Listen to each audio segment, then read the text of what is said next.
ನಿಮ್ಮ ಕಾರ್ಯಕ್ರಮ ನೋಡುವಾಗ ಬಹಳ ಹೆದರಿಕೆ ಆಗ್ತದೆ. ಈ ಲೀಡರ್ಸ್ ಅವರ ಅಹಂಕಾರ ಒಂದು ಬಿಟ್ಬೇಕು. ಒಬ್ಬರಿಗೆ ಅವರವರ ಅಹಂಕಾರ. ಸರ್ ನಾನು ಹೇಳಿಲ್ಲ ಪಾರ್ಟಿ ಬಿಟ್ಟೆ ಅಂತ ಹೇಳಿದಾರ ಅಥವಾ ಪಾರ್ಟಿಗೆ ಸಪೋರ್ಟ್ ಅಂತ ಹೇಳಿದಾರ ಅರುಣ್ ಕುಮಾರ್ ಪುತ್ತಿಲ ಅವರು. ಮುಸ್ಲಿಮರ ನನ್ಗೆ ಹೆದರಿಕೆ ಇಲ್ಲ, ನನ್ಗೆ ಬೇರೆ ಯಾವ ನನ್ಗೆ ಹಿಂದೂಗಳದೇ ಹೆದರಿಕೆ ಅಂತ ಹೇಳಿದ್ದಾರೆ ಒಬ್ರು. ಇವತ್ತು ಹರೀಶ್ ಪೂಂಜಾ ಅವರು ಸತ್ಯಜಿತ್ ಸುರತ್ಕಲ್ ಬಗ್ಗೆ ಆಪಾದನೆ ಮಾಡಿದ್ರು. ಅವ್ರ ಬಗ್ಗೆ ಆಪಾದನೆ ಮಾಡಿದ್ರು ಕಾಂಗ್ರೆಸ್ ಪರವಾಗಿ ಮತಯಾಚನೆ ಮಾಡಿದ್ದಾರೆ ಅಂತ. ಆದ್ರೆ ನಮ್ಮ ಹತ್ರ ಒಂದಷ್ಟು ಮಾಹಿತಿಗಳು ಸಿಕ್ಕಿವೆ. ಕಾಂಗ್ರೆಸ್ ಪರವಾಗಿ ಬಿಜೆಪಿ ಅವರು ಮತ ಕೇಳಿದ್ದಾರೆ. ಯಾಕೆಂತಂದ್ರೆ ಅರುಣ್ ಕುಮಾರ್ ಪುತ್ತಿಲ ವಿನ್ ಆಗ್ಬಾರ್ದು ಅಂತ ಹೇಳಿ. ಇದು ಹಿಂದೂ ವಿರೋಧಿ ಅಲ್ವಾ? ಸತ್ಯಜಿತ್ ಸುರತ್ಕಲ್ ಕಾಂಗ್ರೆಸ್ ಕೇಳಿದ್ ಮಾತ್ರ ಗೊತ್ತಾಗ್ತದೆ, ಇವ್ರು ಕೇಳಿದ್ರು ಗೊತ್ತಾಗುದಿಲ್ಲ. ಪುತ್ತಿಲ ಇನ್ನೊಂದು ಸಂಘ ಪರಿವಾರ, ಈಗ ಅದು ನೀವು ಒಟ್ಟಾಗ್ಲಿಲ್ಲ, ಯಾವ ಒಟ್ಟಾಗ್ತೀರಿ? ಈ ಕ್ಷಣದಲ್ಲಿ ಪುತ್ತಿಲ ಪರಿವಾರ ಒಟ್ಟಾಗ್ಲಿಕ್ಕೆ ಸಿದ್ಧ ಇದೆ. ಈ ಅಹಂಕಾರ ಮತ್ತು ಈ ಅರೋಗ್ಯನ್ಸ್ ನೀವು ಬಿಡಬೇಕು. ಅಲ್ಲಿ ಪುತ್ತಿಲ ಅವರಿಗೆ 62,000 ಓಟ್ಗಳು ಬಿದ್ದಿದೆ ಅಂತ ಬಂದಾಗ ಆ 62,000 ಓಟ್ಗಳನ್ನ ಹಾಕಿದವರನ್ನ ಪ್ರಶ್ನೆ ಮಾಡುವಂತಹ ರೀತಿಯಲ್ಲಿ ಈ ಪ್ರಶ್ನೆ ಇದೆ ಸರ್. ಯಾಕಂದ್ರೆ ಅವರುಗಳು ಕೂಡ ಆರೋಗ್ಯಂಟ, ಅವರುಗಳು ಕೂಡ ಸ್ವಪ್ರತಿಷ್ಠೆಯನ್ನು ನೋಡಿದ್ದಾರಾ? ಅವರುಗಳಿಗೂ ಕೂಡ ಅಹಂಕಾರ ಇದೆಯಾ ಸರ್? ಸಣ್ಣ ಪರಿವಾರದಲ್ಲಿ ಜವಾಬ್ದಾರಿ ಅಂತ ಬೇಕಲ್ಲ ಸರ್ ಒಟ್ಟು ಮಾಡ್ಲಿಕ್ಕೆ. ಬಿಜೆಪಿಯಲ್ಲಿ ಹೈಕಮಾಂಡ್ ಒಟ್ಟು ಮಾಡ್ಲಿಕ್ಕೆ ಬೇಕಲ್ಲ. ನಾನು ಮಾತಾಡಿದ್ರೆ ಆಗ್ತದೆ ಮಾಧ್ಯಮದಲ್ಲಿ. ನಮಸ್ತೆ ಸರ್, ಎಸ್ ಸರ್ ಮಾತಾಡಿ ಸರ್. ಎಲ್ಲಿದೆ ಸರ್ ನಿಮ್ಮ ಈ ಕಾರ್ಯಕ್ರಮ ನೋಡಿ? ಹಲೋ ಹೇಳಿ ಸರ್ ಮಾತಾಡಿ. ನಿಮ್ಮ ಕಾರ್ಯಕ್ರಮ ನೋಡುವಾಗ ಬಹಳ ಹೆದರಿಕೆ ಆಗ್ತದೆ. Yes sir. ಯಾಕಂದ್ರೆ ನೋಡಿ, ನಾವು ಒಂದು ನಮ್ಗೆ ರಾಷ್ಟ್ರ ಪ್ರೇಮ, ಅದ್ರ ನಂತರ ರಾಜ್ಯ ಪ್ರೇಮ, ಓಕೆ, ಮತ್ತೆ ನಮ್ಗೆ ಇದೆಲ್ಲ ಆಗುವಾಗ ನಮ್ಗೆ ಎಲ್ಲದ ವಿಷಯ ಗೌರವ ಇರಬೇಕು, ಅಹಂಕಾರ ಇರಬಾರ್ದು. ಈ ಸಲ ಯಾಕೆ ನಾವು ಇದರಲ್ಲಿ ಸೋಲಂದ್ರೆ ನಮ್ದು ಈ ನಾಯಕತ್ವದ ಅಹಂಕಾರ, 2 ಅರೋಗ್ಯನ್ಸ್, 3 ಆರ್ಗನೈಸೇಷನಲ್ ಡಿಫಿಷಿಯನ್ಸಿ ಎಲ್ಲ ಬಿಟ್ಟು ಪ್ರತಿಯೊಂದರಲ್ಲಿ ನನಗೆ ಅನ್ಯಾಯ ಆಗಿದೆ, ನಾನು ಪಾರ್ಟಿ ಬಿಟ್ಟೆ ಅಂತ ಹೇಳ್ತಾರೆ. ಇದು ಎಂತ ನಿಷ್ಠಾವಂತ? ಇದು ನಿಷ್ಠಾವಂತ ಅಂದ್ರೆ ಎಂತದು ಮೀನಿಂಗ್ ಇಬ್ರು ಹೇಳ್ಬೇಕು ನನ್ಗೆ. ನಿಷ್ಠಾವಂತ ಅಂದ್ರೆ ಎಂತದು ಅಂತ. ಶ್ರೀಕೃಷ್ಣ ಸರ್ ಹೇಳ್ತಾರಂತೆ. Yes sir. ಸರ್ ನಾನು ಹೇಳಿಲ್ಲ ಪಾರ್ಟಿ ಬಿಟ್ಟೆ ಅಂತ ಹೇಳಿದಾರ ಅಥವಾ ಪಾರ್ಟಿಗೆ ಸಪೋರ್ಟ್ ಅಂತ ಹೇಳಿದಾರ ಅರುಣ್ ಕುಮಾರ್ ಪುತ್ತಿಲ ಅವರು. ಗೊತ್ತಿದೆಯಲ್ಲ ಸರ್ ನಿಮಗೆ?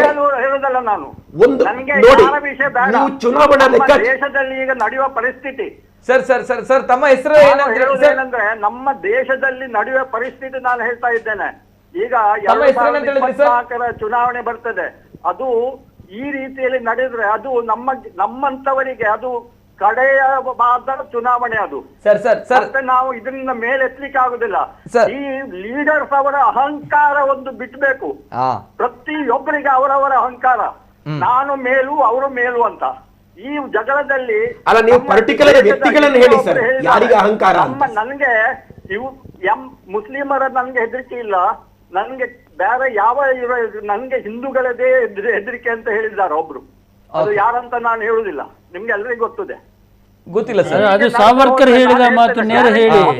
ಪುತ್ತೂರಿನಲ್ಲಿ ನಾನು ಹೇಳಿದ್ದೇನೆ, ಪುತ್ತೂರಿನಲ್ಲಿ ನಮ್ಗೆ ಗೆಲ್ಲಿಕ್ಕೆ ಸಾಧ್ಯ ಇಲ್ಲ ಅಂತ. ನೋಡಿ, ಫಸ್ಟ್ ರೌಂಡ್ ನಿಂದ ಲಾಸ್ಟ್ ರೌಂಡ್ ವರೆಗೆ ನೋಡಿ, ಈ ಇಬ್ಬರದ್ದು ಓಟು ಸಮ ಮಾಡಿದ್ರೆ, ಸಮೇಷನ್ ಮಾಡಿದ್ರೆ ಇವ್ರದ್ದು ಎಷ್ಟೋ ಮೇಲಿತ್ತು ಕಾಂಗ್ರೆಸ್ಗಿಂತ. ಕಾಂಗ್ರೆಸ್ ಇದೆಲ್ಲ ಯಾರು ಒಳ್ಳೆ ಇದು ಅಡ್ಮಿನಿಸ್ಟ್ರೇಷನ್ ಕೊಡ್ತಾರೆ, ಅದು ನಮ್ಗೆ ಸಾಕು. ಈ ಜಗಳದಿಂದ ಉಂಟಲ್ಲ, ಪ್ರತಿಯೊಬ್ಬರಿಗೆ ದುಃಖ ಆಗಿದೆ. ನಾನು ಲಾಸ್ಟ್ ಟೈಮ್ ನಮ್ಮ ಇವರಿಗೆ ಹೇಳಿದ್ದೇನೆ, ಅವ್ರ ಹತ್ರ ನಾನು ಮಾತಾಡಿದ್ದೇನೆ. ಸರ್ ಸರ್ ಒಂದು ತಮ್ಮ ಹೆಸರೇನಂತ ಹೇಳಿದ್ರಿ sir? Murali Kamath. Pundalika Kamath sir. Sir ಇಷ್ಟು ಹೇಳಿದಿರಾ ಸರ್, ಒಳ್ಳೆಯ ಪ್ರಶ್ನೆಗಳು. ಸ್ವಲ್ಪ ತಾವು ಸ್ವಲ್ಪ ವೇಟ್ ಮಾಡಿ ಸರ್, ಉತ್ತರವನ್ನ ಕೊಡ್ತಾರೆ ಇಬ್ರು ಕೂಡ. ದಯಮಾಡಿ ಸ್ವಲ್ಪ ಏನು ಅನ್ನೋದು. Yes sir. ಶ್ರೀಕೃಷ್ಣ ಸರ್, ಇವತ್ತು ಹರೀಶ್ ಪೂಂಜಾ ಅವರು ನಾನು ತುಂಬಾ ಗೌರವಿಸುವ ವ್ಯಕ್ತಿ. ಅವರು ಸತ್ಯಜಿತ್ ಸುರತ್ಕಲ್ ಬಗ್ಗೆ ಆಪಾದನೆ ಮಾಡಿದ್ರು. ಹಿಂದುತ್ವಕವಾಗಿ ದುಡಿದಂತಹ ಸತ್ಯಜಿತ್ ಸುರತ್ಕಲ್ ಅವ್ರ ಬಗ್ಗೆ ಆಪಾದನೆ ಮಾಡಿದ್ರು ಕಾಂಗ್ರೆಸ್ ಪರವಾಗಿ ಮತಯಾಚನೆ ಮಾಡಿದ್ದಾರೆ ಅಂತ. ಯಾವ ಸಾಕ್ಷಿ ಇಟ್ಕೊಂಡು ಹೇಳಿದಾರೋ ಗೊತ್ತಿಲ್ಲ, ಆದ್ರೆ ನಮ್ಮ ಹತ್ರ ಒಂದಷ್ಟು ಮಾಹಿತಿಗಳು ಸಿಕ್ಕಿವೆ. ಕಾಂಗ್ರೆಸ್ ಪರವಾಗಿ ಬಿಜೆಪಿ ಅವರು ಮತ ಕೇಳಿದ್ದಾರೆ. ಲಾಸ್ಟ್ ಮೂಮೆಂಟಿಗೆ ಕಾಂಗ್ರೆಸ್ಗೆ ವೋಟ್ ಮಾಡಿ, ಯಾಕೆಂತಂದ್ರೆ ಅರುಣ್ ಕುಮಾರ್ ಪುತ್ತಿಲ ವಿನ್ ಆಗ್ಬಾರ್ದು ಅಂತ ಹೇಳಿ ಇವರು ಮತಯಾಚನೆ ಮಾಡಿದ್ದಾರೆ. ಇದು ಹಿಂದೂ ವಿರೋಧಿ ಅಲ್ವಾ? ಸತ್ಯಜಿತ್ ಸುರತ್ಕಲ್ ಕಾಂಗ್ರೆಸ್ ಕೇಳಿದ್ ಮಾತ್ರ ಗೊತ್ತಾಗ್ತದೆ, ಇವ್ರು ಕೇಳಿದ್ ಗೊತ್ತಾಗೋದಿಲ್ಲ. ಓಕೆ, ಇಲ್ಲಿ ಅವರು ಸ್ಟ್ರಾಟಜಿಕಲ್ ಆಗಿ ಮಾತಾಡಬೇಕು. ನಾವು ಮೊದಲಿಂದಲೂ ಹೇಳ್ತಾ ಬಂದ್ವಿ, ನಮ್ಮ ಹತ್ರ ಸ್ಟ್ರಾಟಜಿ ಇದೆ, ನಾವು ಗೆಲ್ತೇವೆ ಅಂತ.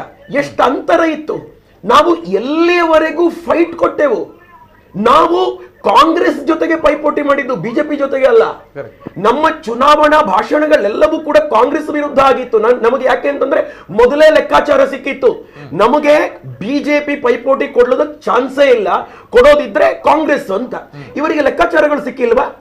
ಅಥವಾ ಈ ಟ್ರೆಂಡ್ ಇದೆ, ಈ ಹವಾ ಇದೆ, ಯುವಕರು ಈ ತರ ಮಾತಾಡ್ತಾ ಇದ್ದಾರೆ, ಜನ ಊರೂರಲ್ಲಿ ಕೂಡ ಇದೇ ಹೇಳ್ತಾ ಇದ್ದಾರೆ ಅಂತ ಹೇಳುವಾಗ ಕೊನೆ ನಾಮಪತ್ರ ಹಿಂತೆಗೆದಕ್ಕೆ ಅವಕಾಶ ಇರುವಂತಹ ಒಂದು ಕೆಲವೊಂದು ದಿನಗಳಿದ್ವಲ್ಲ, ಆವಾಗಾದ್ರೂ ಕೂಡ ಇವರ ಅಹಂಕಾರವನ್ನ ಮುರಿದು ಪುತ್ತಿಲ ಕ್ಯಾಂಡಿಡೇಟ್ ಆದ್ರೆ ಬಿಜೆಪಿ ವಿನ್ ಆಗ್ತದೆ ಅಂತ ಹೇಳುವ ಲೆಕ್ಕಾಚಾರ ಸಿಗ್ಲಿಲ್ವಾ ಇವರಿಗೆ?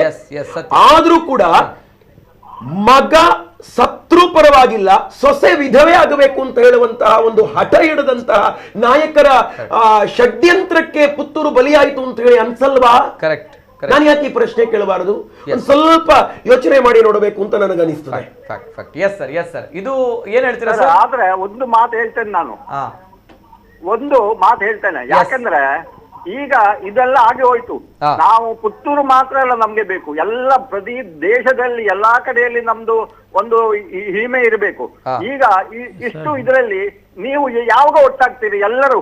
ಈಗ ನಾವು ಒಟ್ಟಾಗ್ಲಿಕ್ಕೆ ಸಿದ್ಧ ಇದ್ದೇವೆ ಸರ್, ಒಟ್ಟಾಗ್ತೇವೆ ಅಂತ ಹೇಳಿ ನಾವು ಈ ಕ್ಷಣದಲ್ಲಿ ಒಟ್ಟಾಗಿಯೇ ಇದ್ದೇವೆ, ಒಟ್ಟಾಗ್ಲಿಕ್ಕೆ ಸಿದ್ಧ ಇದ್ದೇವೆ. ನಾವು ಇವತ್ತಿಗೂ ಕೂಡ ಬಿಜೆಪಿಯೇ. ನಮ್ಮ ಕಾರ್ಯಕರ್ತರು, ನಾವಲ್ಲ ಅಧಿಕೃತವಾಗಿ ಪುತ್ತಿಲ್ಲ ಅವರು ಅನೌನ್ಸ್ ಮಾಡಲಿಲ್ಲ, ಕಾರ್ಯಕರ್ತರು ಏನು ಟ್ವಿಟರ್ ಟ್ರೆಂಡ್ ಅದು ಇದು ಮಾಡ್ತಾ ಇದ್ದಾರೆ. ಬಿಜೆಪಿಯಿಂದ ಟಿಕೆಟ್ ಬೇಕು ಲೋಕಸಭೆಗೆ ಅಂತ ಕೇಳ್ತಾ ಇದ್ದಾರೆ. ಸೆಪರೇಟ್ ಆಗಿ ಕೂತಿದ್ದೀರಿ. ಹೌದು, ಬಿಜೆಪಿ ಬೇಕು ಅಂತ, ಬಿಜೆಪಿಯಿಂದ ಟಿಕೆಟ್ ಕೊಡ್ಲಿ ಸರ್. ಪುತ್ತಿಲ್ಲ, ಇನ್ನೊಂದು ಸಂಘ ಪರಿವಾರ.